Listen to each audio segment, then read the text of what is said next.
Hello everybody, my name is Infiniti, and if you don't know, I'm the face and the voice behind all the content under Infiniti Crafting Co. Today I would like to bring you guys day 14 of Vlogust. 2 whole weeks. Again, where did that time go? Today we're going to talk about one of those fun teacher terms that, they all but shove down your throat when you go into school for education, and that is self-efficacy. So self-efficacy is basically one's belief in their capabilities that will help them reach a certain goal or position, etc. So, the reason why they teach that so much in education is because, typically people are going to school to teach kids, and when you are a teacher, you're kind of one of the kids' first points of contact when it comes with the outside world and learning in the outside world type environment. So this comes after being the parent. So, considering you're with those kids for up to 8 hours a day, up to 5 hours a week, up to 5 days a week, then, you're kind of a big influence on them. And so you're going to want to be a positive influence and one that pushes them to believe in themselves to the point where they believe that they can succeed. So an example of that, would be, okay, a student is taking a class or coursework that they've never really touched on before. They're not too familiar, but they believe that through their hard work and their best practices, they can go through, learn the information, and succeed within that class. So, you see it in varying degrees in people, but to me, in my opinion, my observations, you don't really see it that much these days. People having a strong belief in their self-efficacy or people having high levels of it. I look at people around my age and I really sometimes just do not see it. People with a strong sense of self-efficacy, they're likely to delve deeper into interests and be more committed towards them and truly get to excel at those things. It goes hand in hand with self-motivation. It's nearly the same thing. And so, it's really important to have that when it comes to just like going out and functioning in the world. If you're trying to be a business owner, some kind of YouTube influencer, something public, like public figure status type thing, you're going to have high self-efficacy, because that's going to be the one thing that's going to drive you. And another thing that I tie into self-efficacy would be just being your number one fan and cheering yourself on. And a lot of people, they don't do that for whatever reason, but a lot of people do, and those are the ones that you see succeeding and getting the results that they want. And people just don't understand how these people are getting so far ahead while they're essentially not.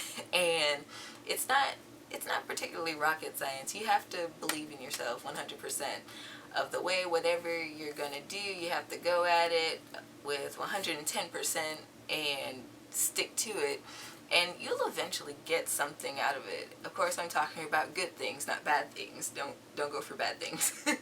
But if you're trying to start your business, like I said, or if you're trying to be an influencer of some sort, if you're trying to pursue a job, career thing that you've maybe never ventured off into, or you're experimenting with new things in life, you're gonna need that self-efficacy, because you have to, you almost 100% have to have your own intrinsic rewards set up within yourself, because people come and go.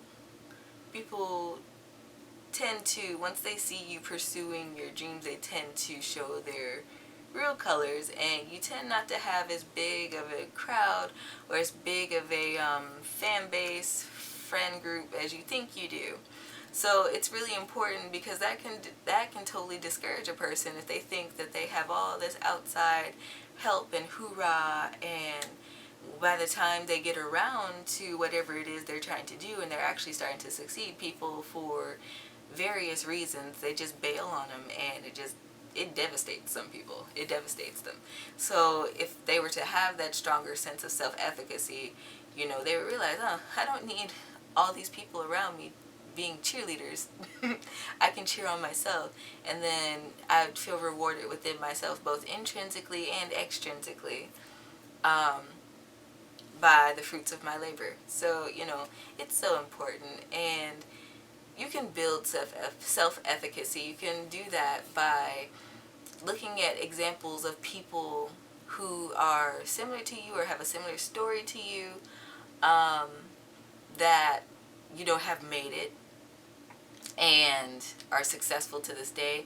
You can look at people who you want to kind of emulate in a way, and you can look at the things, ask questions, look at the things that they've done over the course of time to get to where they are, and then try to apply some of that back to your own journey and see where it leads.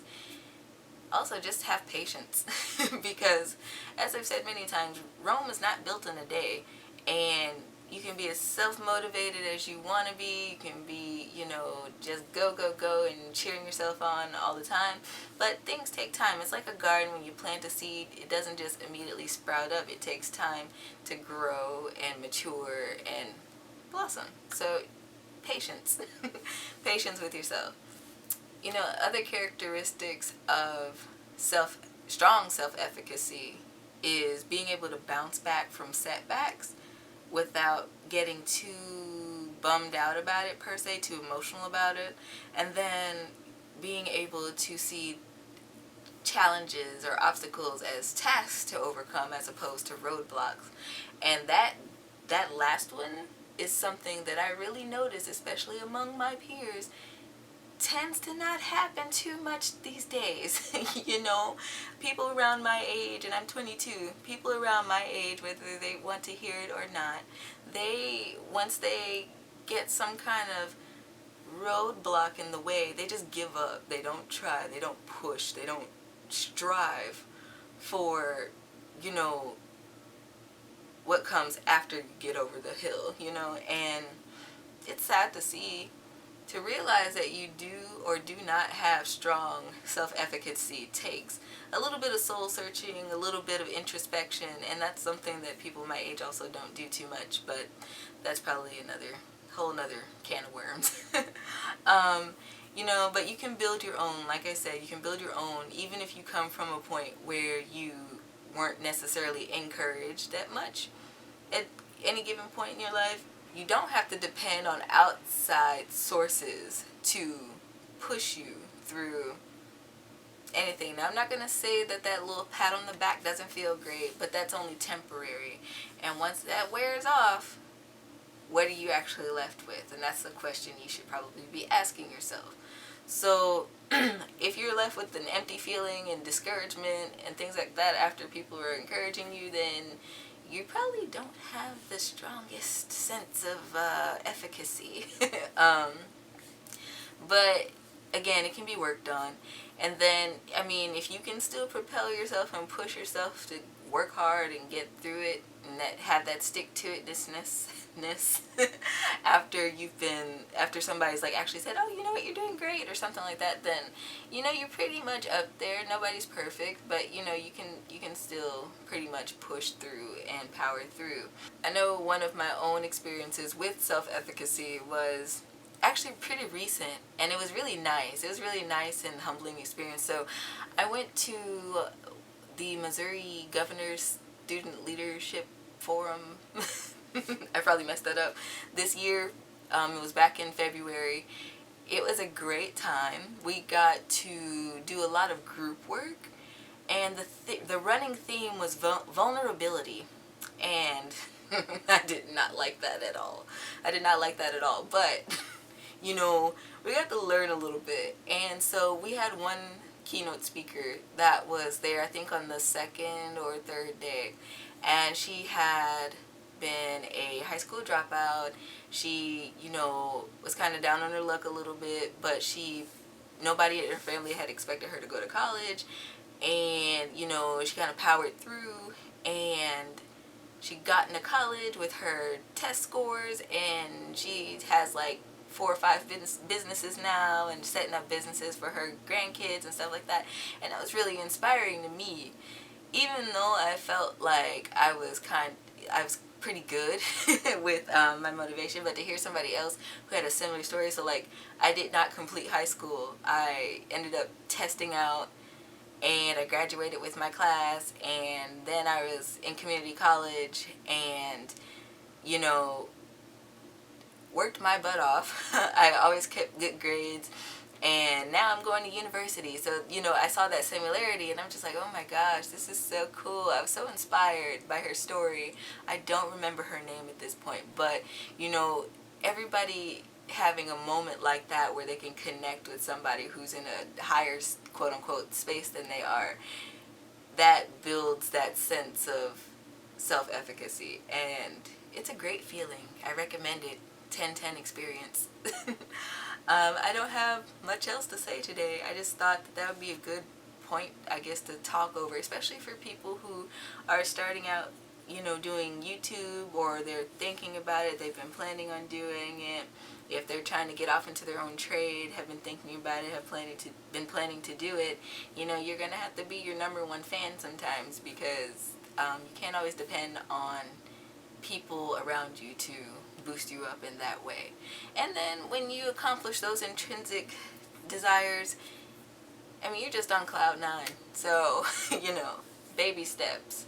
Baby steps, be patient, take your time, but be your #1 fan. I hope today's video was a good one.